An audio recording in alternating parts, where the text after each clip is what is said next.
Photo ఫ్రేమ్లా భలే ఉంది కదా, కానీ ఇవన్నీ కూడా డెకరేషన్ ఐటమ్సే, కానీ చాలా బ్యూటిఫుల్గా ఉన్నాయి.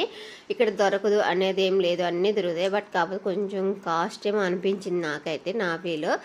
సో మాకు ఇక్కడ దగ్గరలో ఉండే వాళ్ళకి యూజ్ అవుతుందని చెప్పేసి ఇప్పుడు వీడియో పెడుతున్నాను. సో చూసేసేయండి. అలాగే మన ఛానల్ ఎవరైనా ఫస్ట్ టైం చూస్తే ప్లీజ్ సబ్స్క్రైబ్. Thank you.